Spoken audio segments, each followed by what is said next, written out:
नमस्कार। सरल टॉक में आप सभी का स्वागत है। आपके साथ मैं हूं गिरिराज शर्मा। मध्य प्रदेश के बेरोजगार युवाओं ने सोई हुई शिवराज सरकार को जगाने के लिए कि वो समय पर भर्तियां निकाले, व्यापम के कैलेंडर को अपडेट किया जाए, ऐसी अपनी कुछ मांगों को लेकर के पूरे मध्य प्रदेश में एक साथ ज्ञापन दिया गया था। लेकिन मध्य प्रदेश के बड़वानी जिले में कुछ छात्रों पर, सोशल एक्टिविस्ट पर एफआईआर दर्ज कर दी गई।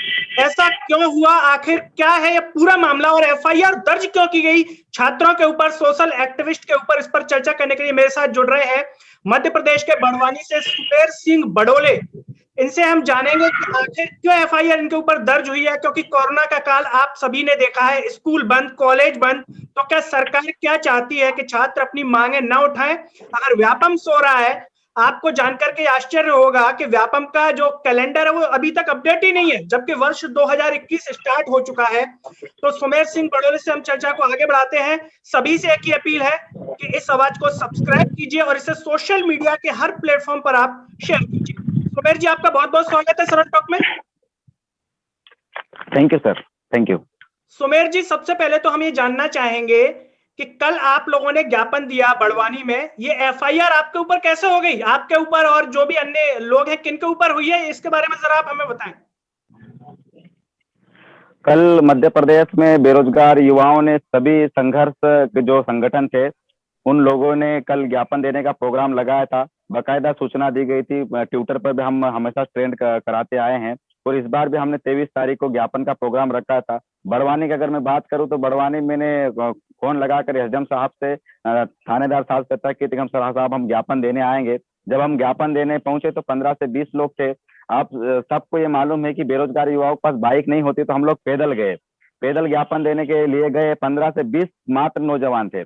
इसके बावजूद जब हमको शाम को, जब ज्ञापन देके हम घर वापस आ गए, तो शाम को हमारे पास इनके थाने से प्रेस नोट आई कि तुम्हारे खिलाफ एफआईआर दर्ज की गई। मैं बड़वानी के एसपी साहब से, कलेक्टर साहब से, एसडीएम साहब से और बड़वानी के टीआई साहब से और यहाँ के नेताओं से पूछना चाहता हूँ कि आज आप बड़वानी में देखेंगे, बड़वानी के नेताओं की न्यूज़ें देखेंगे, उनके अगर ट्विटर खंगालेंगे, फेसबुक अकाउंट खंगालेंगे, उनके पास सैकड़ों भीड़ भीड़ दिख जाती है, सैकड़ों भीड़ दिखती है। लेकिन प्रशासन को उनके साथ जो भीड़ है वो नहीं दिख रही है। लेकिन 15 से 20 बेरोजगार युवाओं ने अपने हक अधिकार के लिए अगर ज्ञापन देने की बात करी, तो इन्होंने उनके खिलाफ एफआईआर। मैंने एसपी साहब से भी हाथ जोड़कर बहुत निवेदन किया कि साहब इसके लिए नहीं तो सिर्फ मेरे खिलाफ एफआईआर करें, क्योंकि हमारे बेरोजगार युवा साथी है, बहुत साथी उसमें वर्ग 2 में पास हो चुके हैं, बहुत साथी पीएससी की तैयारी कर रहे हैं, कांस्टेबल की तैयारी कर रहे हैं और अलग अलग एग्जाम की तैयारी कर रहे हैं। हम क्योंकि बेरोजगार युवा है साहब, हम हमारी जिंदगी खराब हो जाएगी, हमारे खिलाफ एफआईआर मत किया जाए। लेकिन एसपी साहब ने किस जी, मैं ये जानना चाहूंगा, ये एफआईआर जब दर्ज की गई, आपको बताया गया, तो कारण भी बताया गया होगा कि क्यों दर्ज की उन्होंने ये एफआईआर?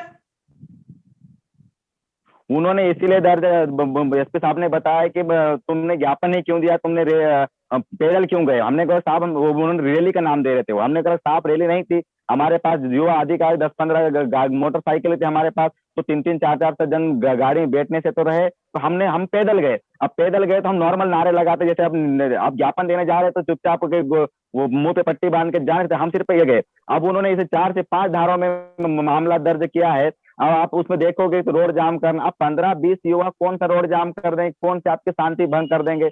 और ऐसा उन्होंने ट्रीट करा है जैसे ये आतंकवादी हो, ये देशद्रोही हो। इस प्रकार से वो लोग मतलब समझ के ट्रीट करके बेरोजगार युवा क्या है। बहुत निवेदन किया है कि साहब ऐसा मत करो, हम बर्बाद हो जाएंगे बेरोजगार युवा। और ये तो पूरे मध्य प्रदेश में हुआ है, कोई पर्टिकुलर बड़वानी जिले में ही नहीं हुआ है। तो इसके बाद भी उन्होंने बड़वानी जिले में राजनीतिक षड्यंत्र के तहत। जी सुमेर जी, आप सोशल एक्टिविस्ट भी हैं और साथ में एलएलबी की पढ़ाई भी कर रहे हैं, जैसा आपने हमें बताया था। तो आपसे जानना चाहेंगे जी हम, जी क्या बड़वानी के अंदर नेताओं के कोई कार्यक्रम नहीं होते जिसमें इस प्रकार की भीड़ रही हो? हालांकि जैसा आप बता रहे हैं कि आपके उसमें कोई भीड़ नहीं थी, तो क्या बड़वानी में पूरा कोरोना का काल निकला, नेताओं की कहीं भी भीड़ नहीं होती, या होती है वहां पर कोई कार्रवाई नहीं होती? नेताओं के ऊपर, नेताओं की पूरी भीड़। अब आप हमारे यहाँ सांसद जी है, मंत्री, पशुपालन मंत्री जी प्रेम सिंह पटेल जी, सांसद सुमेर सिंह सोलंकी जी, गजेंद्र पटेल जी, इनके कार्यक्रमों की मैं आपको सैकड़ों ऐसी क्लिपें ला दूंगा, सैकड़ों ऐसी फोटो दिखा दूंगा आपको मैं, जिसमें बहुत भीड़ है। कल की घटना बताऊं, कल ही सुमेर सिंह सोलंकी जी जब बोकराटा इधर गए थे गांव में, वहां पर बिना मास्क के लोगों की भीड़ लगा रखी। तो इनके कार्यक्रम तो हो रहे हैं, लेकिन इनको सिर्फ तकलीफ है तो सिर्फ बेरोजगार युवाओं से। मैं शिवराज सिंह चौहान जी से भी एक बताना चाहता हूँ कि मामा, आज इस देश में 2 घंटे में 3 बेरोजगार युवा आत्महत्या कर रहे हैं रोजगार के कारण। आज की स्थिति में पिछले साल देश में करोड़ों 14 करोड़ के लगभग जॉब खत्म हो गई। आज इस कोरोना काल में मध्य प्रदेश देखेंगे सबसे ज्यादा बेरोजगारी है। 45 सालों में सबसे ज्यादा बेरोजगारी इस मध्य प्रदेश में, अपने मध्य प्रदेश में है। तो मुख्यमंत्री जी से पूछना चाहता हूं कि क्या हक अधिकार रोजगार की बात करना क्या गुनाह है? मैं मुख्यमंत्री से पूछना चाहता हूं कि यार हम 150 किलोमीटर, हमारे लाखों रुपए हम एग्जाम में फीस भरते हैं, इसके बाद हम तैयारी करते हैं। 4 साल तो तुम लोगों ने वैकेंसियां नहीं निकाली है, एग्जाम फॉर्म भरवा लिए, पैसे इकट्ठे कर लिए, तुमने उनको नियुक्ति नहीं दी, एग्जाम उनको बिठा एग्जाम नहीं ली गई। तो अगर उनकी मांग करना गुनाह है क्या? आप देखेंगे हमने कोविड स्टाफ के लिए इन्होंने पिछले साल भी 3 महीने ड्यूटी करवाए माता बहनों से, और जैसे कोरोना खत्म हो गया इनको लगा तो इन्होंने वापस उनको निकाल दिया। अगर उनके लिए स्थायी नियुक्ति की मांग करना क्या गुनाह है? कांस्टेबल भर्ती के लिए मांग करना गुनाह है? हमने बोला कि पीईबी के लिए हमको चाहिए कैलेंडर जारी कीजिए ताकि कोई भी भर्ती नेताओं की मोहताज नहीं रहे। आज उसके लिए मांग करना क्या गुनाह है? अब पूरा क्लियर कट ये है, शिवराज सरकार बेरोजगार युवाओं से डरती है और पूरी तरीके से बौखलाहट है। बड़वानी में ये एफआईआर होना, ये बौखलाहट बताती है। बड़वानी के दोनों सांसद रमेश पटेल जी, बड़वानी के जो एसपी हैं, जो टीआई साहब हैं, जिन्होंने एफआईआर की आपके ऊपर, तो जिस तरीके से राजनेताओं के कार्यक्रम, जैसा कि आपने बताया कि बिना मास्क के, और भीड़ भी जिस तरीके से रही, तो इनके संज्ञान में नहीं होता, तो फिर नेताओं की भीड़ दिखने पर इनको दिखाई नहीं देता, गायब हो जाती। क्या है, इनको एसपी साहब और टीआई साहब को नहीं दिखाई देती वहां भीड़? वहां पर कार्रवाई क्यों नहीं होती है फिर? वही सबसे बड़ा सवाल है कि नेताओं के कार्यक्रमों में इनको भीड़ क्यों नहीं दिखाई दे रही। इसका सीधा सा यही है कि बड़वानी एसपी और टीआई और पुलिस प्रशासन और जिला प्रशासन, ये किसी एक पर्टिकुलर, इन्होंने संविधान की शपथ ली थी कि हम सबसे समान व्यवहार करेंगे, संविधान की रक्षा करेंगे। आज जो संविधान के रक्षक थे वही सबसे बड़े भक्षक। इनकी हिम्मत नहीं है बीजेपी सांसद के खिलाफ एफआईआर दर्ज कर ले। इन्होंने देखा कि बेरोजगार युवा है, गरीब असहाय लोग है, बलि का बकरा बना दो, निपटाओ इनको, ताकि दूसरी बार आवाज नहीं उठा पाएंगे। लेकिन मैं शिवराज सिंह चौहान को और बड़वानी प्रशासन को बताना चाहता हूं कि ये बेरोजगार युवा है, ये कभी सरफरोश भगत सिंह को मानने वाला है। हमने कसम खाई कि सरफरोश की तमन्ना अब हमारे दिल में है, हम कभी पीछे हटने वाले नहीं है। आज इन्होंने ये सोच रहे होंगे कि एफआईआर दर्ज करवा के हम इनको डरा देंगे। मैं बताना चाहता हूं कि ऐसे एफआईआर हम नहीं डरते हैं। हम भगत सिंह को मानने वाले लोग हैं, बिरसा मुंडा को मानने वाले लोग हैं। आप हमको फांसी पे चढ़ा दो या गोली मरवा दो, लेकिन हम डरने वाले नहीं है। हम मांगेंगे, यह हमारा जायज अधिकार है। संविधान में आपको मौलिक अधिकार, रोजगार को मौलिक अधिकार बनाना पड़ेगा। आज अगर एक विद्यार्थी ने अगर बैचलर किया है तो उसको नौकरी देना आपकी जिम्मेदारी बनती है। जी सुमेर जी, शिवराज सिंह चौहान प्रदेश के हर बेरोजगार युवा या जो भी युवा है उसे अपना भांजे भांजिया मानते हैं, चाहे बच्चियां हो बच्चे हो। तो आप लोगों पर एफआईआर हुई तो उनकी पार्टी के कार्यकर्ताओं या उन तक भी ये पहुंचा होगा, पता चला होगा, तो उनको तो बहुत दुख हुआ होगा कि आपके ऊपर एफआईआर हो गई। ये मतलब कहीं ना कहीं उनकी पार्टी का उनको दुख, उनको खुशी हो रही है जी। हमने यही कहा कि यार आप भले कांग्रेस में हो, भाजपा में हो, हम आपके अपने बच्चों की आवाज उठा रहे हैं। बेरोजगार कोई जाति पाति देख के नहीं आता है, कोई एक पर्टिकुलर व्यक्ति के लिए देख के नहीं आता है। बेरोजगार आप एसपी के लड़के को भी आज देखेंगे तो वो भी बेरोजगार होगा। टीआई ने दर्जे के टीआई के लड़के बेरोजगार होंगे। आज कलेक्टर है, कलेक्टर लड़के बेरोजगार, क्योंकि मध्य प्रदेश में 45 साल में सबसे हाईएस्ट बेरोजगारी। लेकिन इनको चमचागिरी करना है, किसी एक पर्टिकुलर पार्टी का गुलाम बन के काम करना है ताकि इनको प्रमोशन मिलता रहे, इनको प्रोटेक्शन में मिलता रहे। तो उनकी बदौलत आपने बीच में देखा है, एक कोरोना काल में जहांगीर साहब आईएएस से यहाँ पे आए थे। उन्होंने कहा था, उन्होंने कोरोना काल में उन्होंने एक भी दिन उन्होंने ऑफिस में सही ढंग से नहीं बैठे, पूरे 3 महीने तक बड़वानी के एक गांव में दौरा किया और कोरोना का पूरा मैनेजमेंट किया। उन कलेक्टर का अभी बीच में आपने सुना होगा, उनको ट्रांसफर करा दिया। उन्होंने आरोप लगाया सीधा सा कलेक्टर साहब के ऊपर भी, ये भ्रष्टाचार में लिप्त है, ये भ्रष्टाचारी कर नहीं पाते हैं।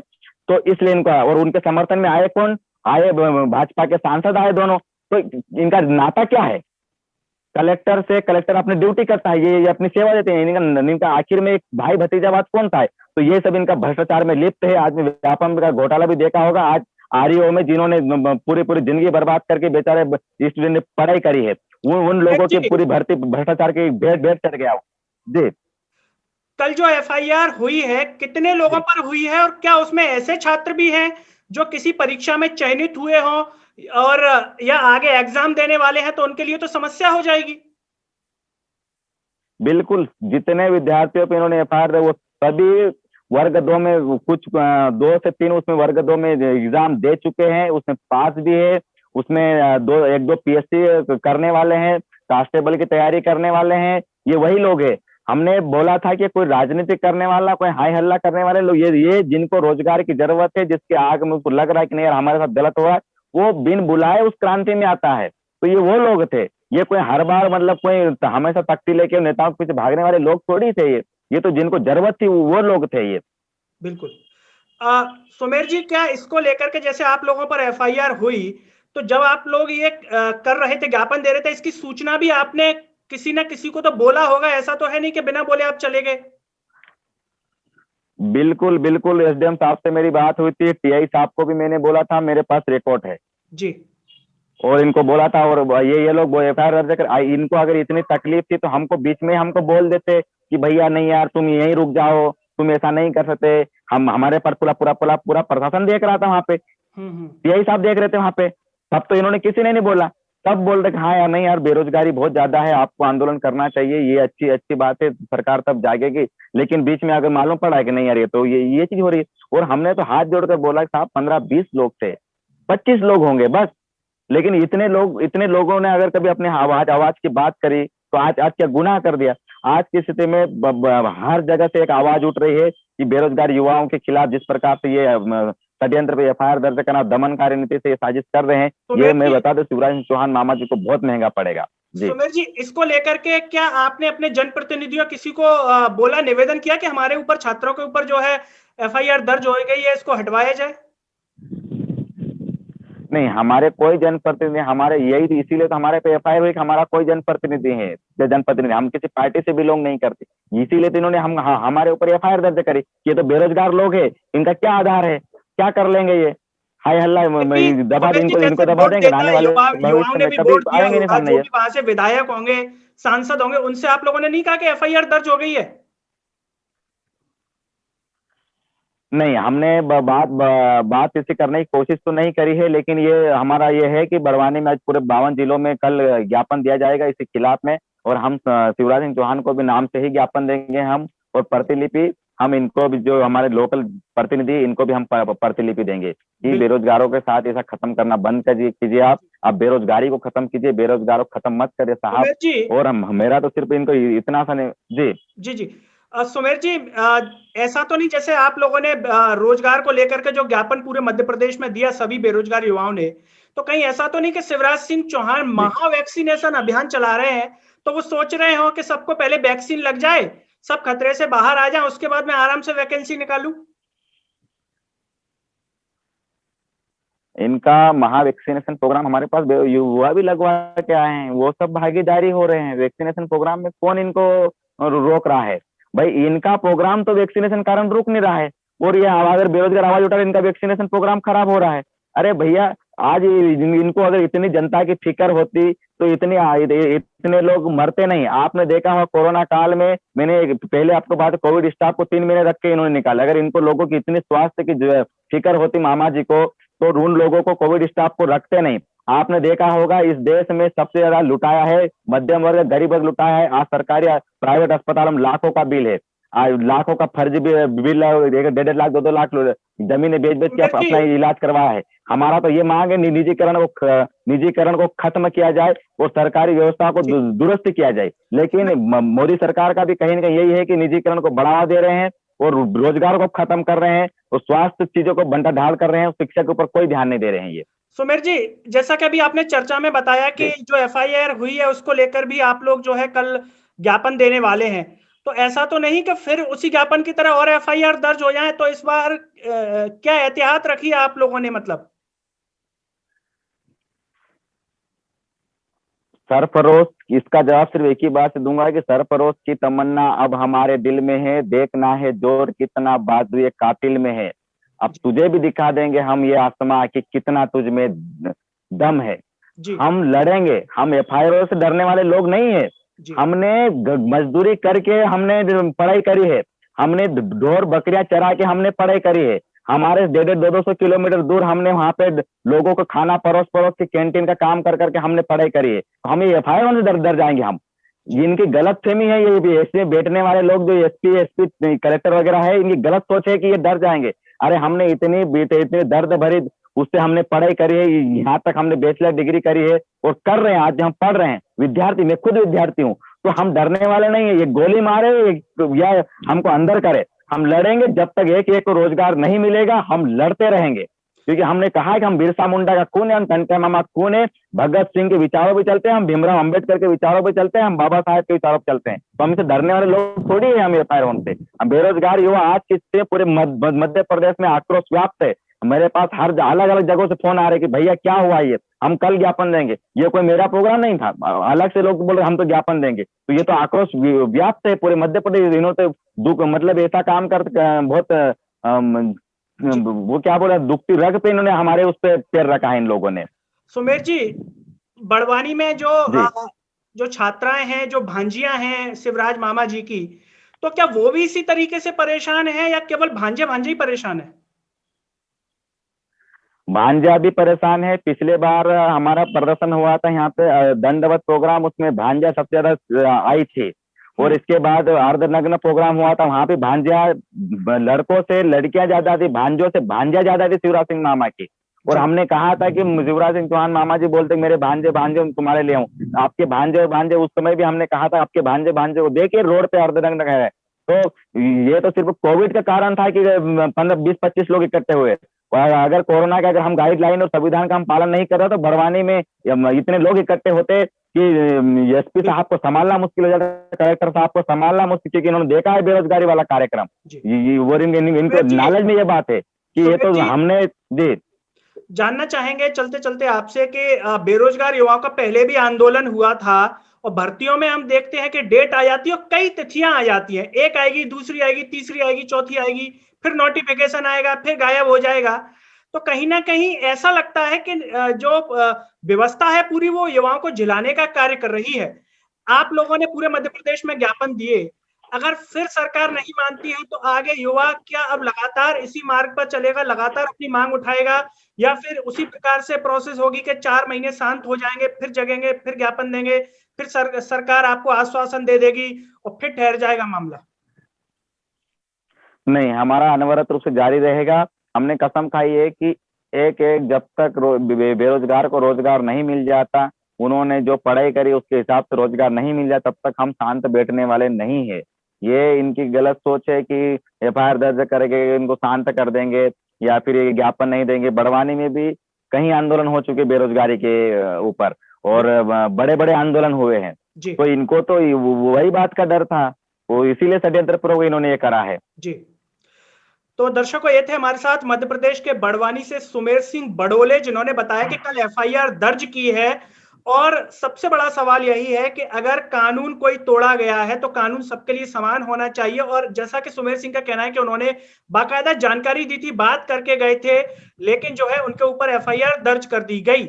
लेकिन राजनेताओं के जब कार्यक्रम होते हैं तो शायद पुलिस विभाग की आंखों पर पट्टी बंध जाती है, या क्या हो जाता है एफआईआर दर्ज नहीं होती, या उनकी भीड़ नहीं होती बल्कि 2-4 लोगों की गिनती दिखाई देती है। सबसे बड़ा सवाल है। और सवाल यह भी है क्या इस तरीके से युवाओं को डराने का प्रयास किया जाएगा? जो युवा कोरोना के चलते इतने महीनों तक घरों में कैद था, क्या उसे रोजगार देने की सरकार की कोई मंशा नहीं है? अगर मंशा है तो समय पर रोजगार क्यों नहीं?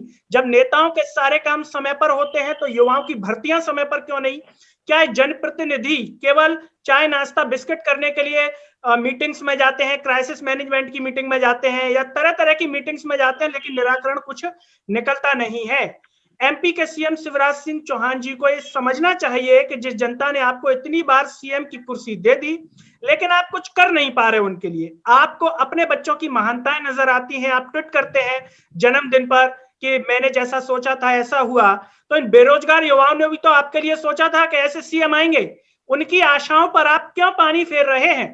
उनकी आशाओं पर आप क्यों बुरी तरीके से पलीता लगाने में लगे हुए हैं कि उनको नफरती हो जाए इस प्रकार की व्यवस्था से और इस प्रकार के सीएम से? हम यही निवेदन करेंगे शिवराज सरकार से कि युवाओं को समय पर भर्तियां दी जाए, एफआईआर उनकी हटाई जाए, जिससे इन बच्चों का भविष्य एक सही दिशा में जा सके। सरकार जितना जल्द से जल्द ये कार्य करेगी, युवाओं के हृदय में उतरेगी, वरना युवा जिस तरीके से परेशान है, उनके माता पिता परेशान है, इसका दर्द शायद शिवराज सिंह चौहान नहीं समझते होंगे, लेकिन उनके माता पिता और बच्चे बखूबी समझ रहे हैं। दोस्तों, आप सभी से एक ही अपील है कि सरल टॉक की आवाज को सब्सक्राइब कीजिए और इसे सोशल मीडिया के हर प्लेटफॉर्म पर शेयर कीजिए, जिससे बेरोजगारी का मुद्दा हर सोशल मीडिया के प्लेटफॉर्म पर प्रमुखता से जाए और लोगों तक आपकी मांग पहुंचे, सरकार तक आपकी मांग पहुंचे। और साथ ही साथ सुमेर सिंह जी, हम आपका भी सहृदय से धन्यवाद करना चाहेंगे जो आपने अपना कीमती समय सरल टॉक के कार्यक्रम के लिए निकाला। दोस्तों, अगले वीडियो में आपसे फिर होगी मुलाकात, तब तक के लिए मुझे दीजिए इजाजत। नमस्कार।